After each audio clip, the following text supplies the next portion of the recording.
Hi, everyone. Me again, Therese. Just wanting to say hello, and thoughts are going out to the poor people of Ukraine and the poor people up north, not so up north, slightly to the north of us, slightly to the south of us, with all this crazy, crazy weather. Thoughts and everything is going out to you guys. There's nothing that I can do about changing the weather or the situation in Europe, but I'm thinking about you all, and it's making me feel considerably more aware of how lucky I am to live where I do, where we just have the occasional hot day in summer and a bit of snow in winter, and I do say a bit of snow. So anyway, I've decided to start a series on not necessarily my health issues, but the crazy things that I have going on with allergies and things like that, because there has to be more people out there than me that are dealing with this sort of nonsense. And so the quick, very, very Cliff Notes version of how this all kicked off is 20 odd years ago. I had a cracking headache, and the doctor seemed to think that it was nothing more than a bit of stress because I was in the middle of exams at uni. And so he said, go home, take some Panadol. And the next morning I went to get up, and my sister found me unconscious on the bathroom floor, and went to the hospital. Several lumbar punctures later and some pretty average treatment at the hospital, I may say. And they discovered that I had meningoencephalitis. So the doctors can't understand how I even survived it, because they said that people who have one or the other of those things die quickly and horribly in pain, and yet I survived both of them at the same time. But I didn't come out of that unscathed. From all of that, I got an acquired brain injury, I got epilepsy, I got chronic fatigue syndrome, and I got the most seriously stupid set of food allergies that you are ever going to see in your life. This came about because I was so sick for so long. My body used up the essential proteins that you have in your body to survive. So once they were all gone, my body now recognizes those as foreign bodies and attacks them virulently if I introduce them to my body. This particular protein is called salicylate. And salicylates are found in nearly all fruits and vegetables, most foods and things like that. I also developed allergies to a ridiculous amount of chemicals and things in the outside world, including non-pure cotton clothing and things like this. So the epilepsy, once it's under control, as long as I take my meds, I have no problems with that. The chronic fatigue I've learned to manage. So I can't work full time anymore, but as long as it's managed, I can live with that. The acquired brain injury is quite amusing and frustrating sometimes, because the frustrating thing is that sometimes people can give me information and I just don't process it. So, for instance, my mother will ask me to take out the garbage, and she'll even put the garbage on the bench, and I will walk past it 6 times at least before I register that the garbage isn't where it should be and I need to remove it and put it in the bin. And it has proved, my poor significant other, I'm sure it just drove him mad when we first started living together, because he would just go, what is going on? Why do you? And then, I explained it to him, and my mum and dad explained it to him, and he's very good about it now. But I'm sure when you're used to normally functioning, and they use the word normally very loosely in regards to society, and that is no judgment on society. Everybody has their own set of normal. But it is, I have lists with lists on them. And I have 2 diaries because I'll remember to put something in my electronic diary and forget to put it in my paper one, or vice versa. So I have lists and reminders and all sorts of crazy things just to get me through every day, so I don't forget to do things like take my epilepsy drugs and things like that, because I forget that, because the part of my brain that has been affected is my instant information recall and retention. So I can read the page of a book 6 times and not take it in. Um, Although the fun thing that I have found, and I mean, it drives everybody else insane, but I can watch TV shows over and over and over and over again and not remember that I've watched them. So I can put on, I don't know, an episode of Keeping Up Appearances. Let's just use that as and I'll finish watching it, go and feed the horses, come back, and I'll put it on again and watch it, and then I'll turn it off and go and have dinner, and then I'll turn it on and watch it. And Mum said that she has listened to me watch the same episode of the same show 6 times in a day. And she'll come in and go, "Are you watching that same thing again?" And I'll go, "Yeah. Have I watched it today?" She's like, "Yep, this is number 6." And I'm like, "Oh, well, I must be enjoying it." She's like,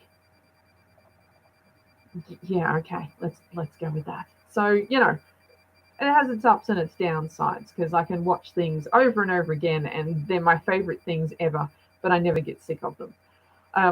It does make reading books really difficult, because every time I put a book down, I have to go back and read half of the last chapter in order to get through the next bit, so that I can, or do a quick skim of what I've already read. On really long ones, I make notes so I can get through it, because otherwise I just have to start at the beginning all over again, and that's just it. But I love to read, so that's what I do. So yeah, I've told you about my book reading before, but that's okay. But the serious part that has affected my life quite seriously is the allergies. So the chemical allergies are quite difficult. And that's what I'm going to broach on today. We'll do the food next week, because that is very involved, and it's very hard to do that. But I feel that there have to be other people out there who will do that as well. But I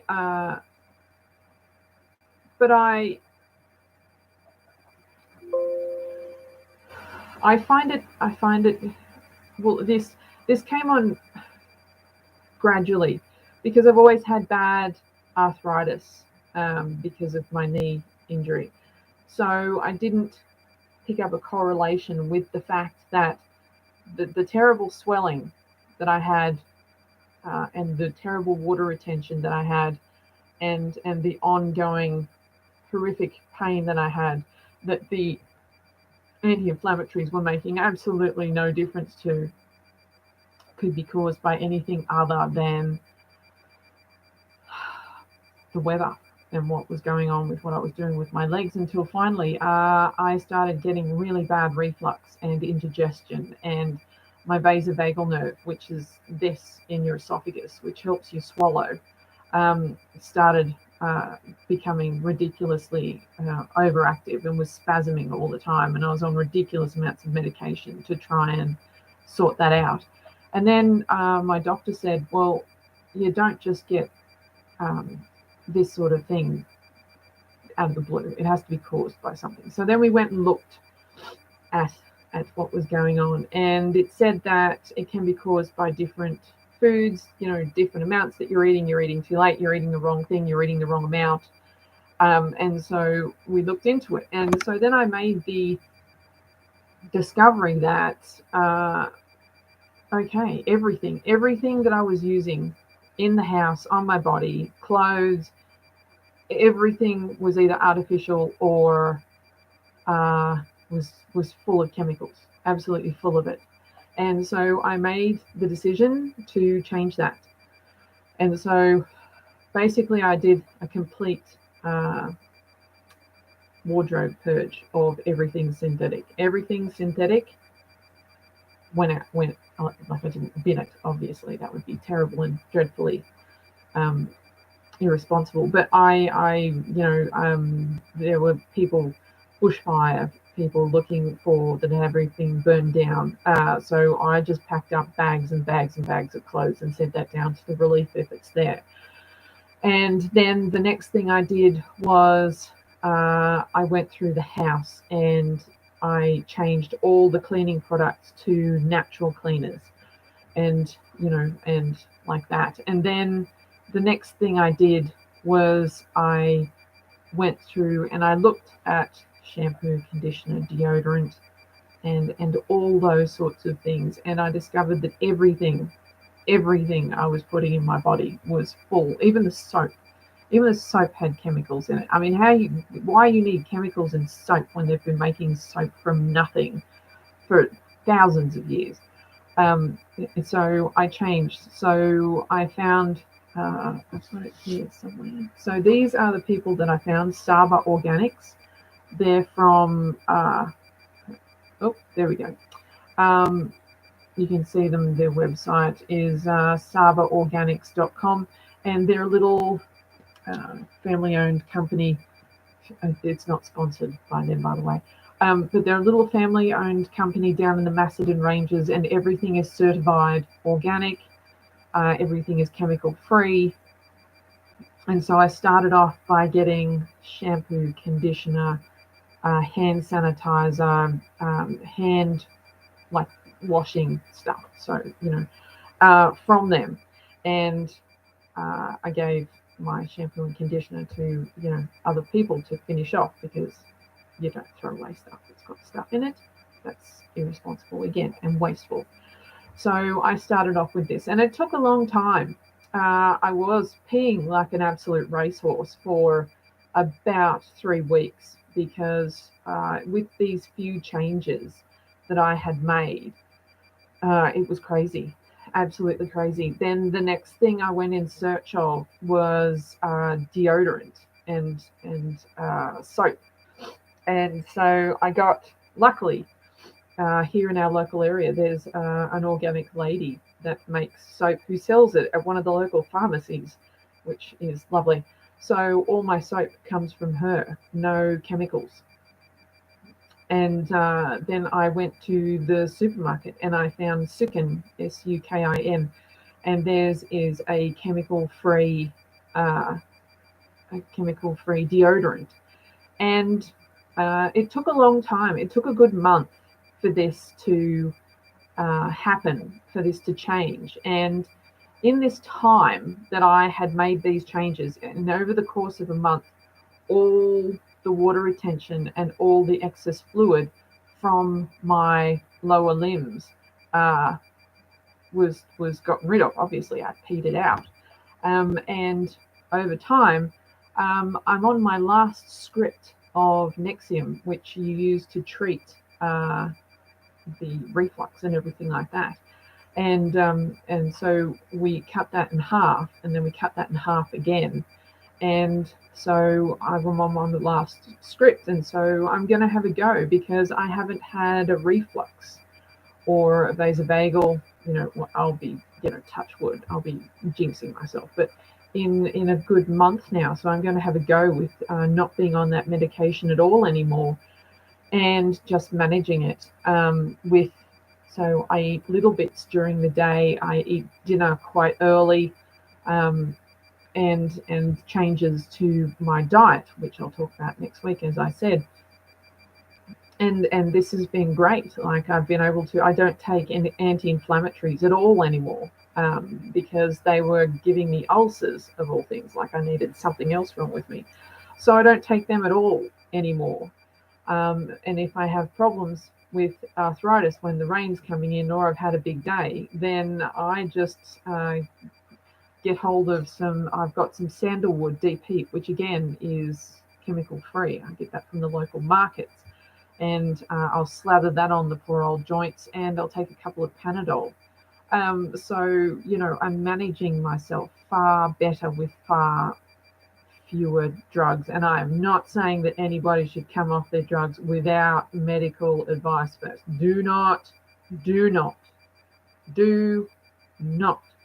make any serious changes to your lifestyle, your diet, or your medication without seeking proper professional help first. Goodness gracious, no. Very, very bad for you to do that. And do it very carefully. Only under medical supervision. Okay.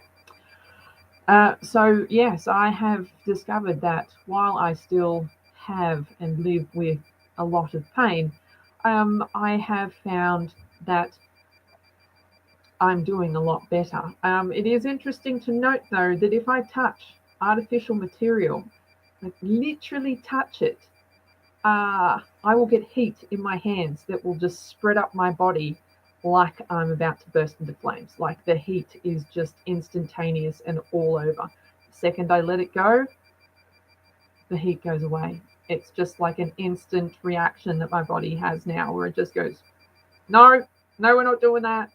No. And I've become really sensitive to very strong deodorants and aftershaves. I do start sneezing and coughing and all that sort of nonsense. But I just make sure that, post-COVID, I still have to wear a mask in public places because of that seems to lessen it, so I don't have quite as bad a reaction. But, if I have to go shopping, wearing a mask for an hour is really not that big a deal, because when I'm out and about, outside, at home, messing about with friends, I don't, well, except if we have to wear a mask when it's mandated, but we don't have to do that anymore. But, my life now is mostly pain-free, and, that's relative terms, because I have to have my other knee replaced in May. So there is a bit of annoyance on that front. It's really starting to get quite sore now. But no, by all means, go back to work. You can sit there for 8 hours at an office and do this when I've just been sitting here for 17 minutes and I feel like I just like to cut it off, but that's another story altogether.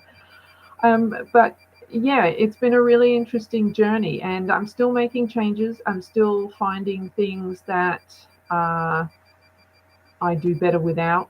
My home help has been wonderful with finding all natural cleaners, because they were cleaning my shower, because when I first came to stay here, we had quite bad mold in the shower, and of course they had to use bleach to get it off, and then they were just using regular cleaner, and every time they'd been for the next 2 or 3 days afterwards, I would have the soles of my feet blister and bubble, and it was really not very pleasant. But now she has wonderfully and very caringly found alternatives to clean my house and still get the same results. And it's wonderful. I really appreciate her efforts in that. And it's really made a big difference, because I can just go about the house now, and after she's been in to help me,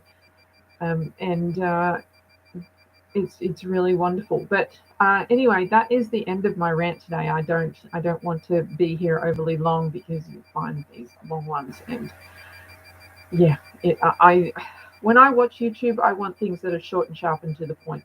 And I know, it's all very good. But next week, I'll be highlighting some of the changes that I've made to my diet, and for the better, and the interesting things that I've found out.